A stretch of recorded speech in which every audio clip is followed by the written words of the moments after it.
Shalom, salam sukacita dan damai sejahtera bagi kita semua, saudara-saudaraku yang kekasih dalam Yesus Kristus.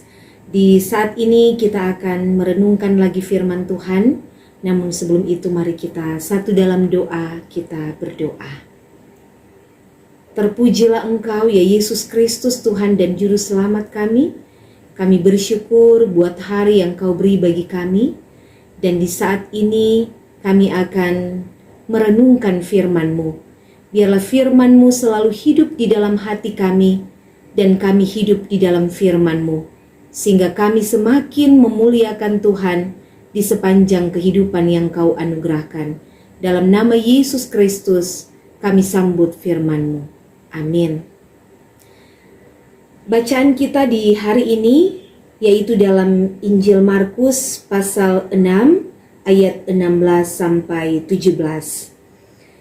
Firman Tuhan bunyinya demikian. Waktu Herodes mendengar hal itu, ia berkata, "Bukan, dia itu Yohanes yang telah kupenggal kepalanya dan yang bangkit lagi." Sebab memang Herodeslah yang menyuruh orang menangkap Yohanes dan membelenggunya di penjara berhubung dengan peristiwa Herodias, istri Filipus saudaranya, karena Herodes telah mengambilnya sebagai istri. Demikian firman Tuhan. Saudara-saudaraku yang kekasih dalam Yesus Kristus, tema renungan kita di hari ini, nurani yang berbicara.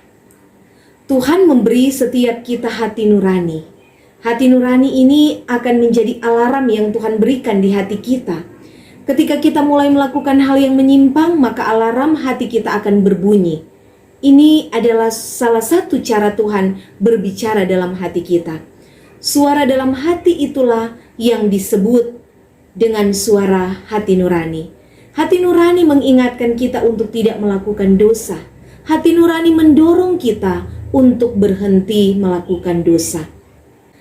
Namun seringkali kita tidak mau mendengarkan peringatan dari suara hati nurani kita. Kita masih tetap saja melakukan dosa itu. Setelah itu, suara hati nurani kita akan mengatakan, kamu sudah bersalah, kamu sudah melanggar perintah Tuhan. Nah, inilah suara hati nurani yang menghakimi kita. Herodes ketika mendengar berita yang marak tentang Yesus yang semakin populer, ia langsung menyimpulkan bahwa Yesus itu adalah Yohanes Pembaptis yang bangkit dari kematian. Kesimpulan ini pasti timbul dari rasa bersalah yang menghantui Herodes karena telah membunuh Yohanes. Ada kecemasan atas dosa yang telah dilakukannya. Hati nuraninya seakan berbicara untuk mengingatkan dia atas apa yang dilakukannya. Demikian juga dalam kehidupan kita. Jika ada suatu dosa yang belum dibereskan, akan menimbulkan rasa bersalah yang terus-menerus, akan menghantui kita sehingga membuat kita tidak tenang. Dan bila hal itu dibiarkan, maka akan menimbulkan kesakitan bagi jiwa kita, tetapi juga dalam hidup beriman kita.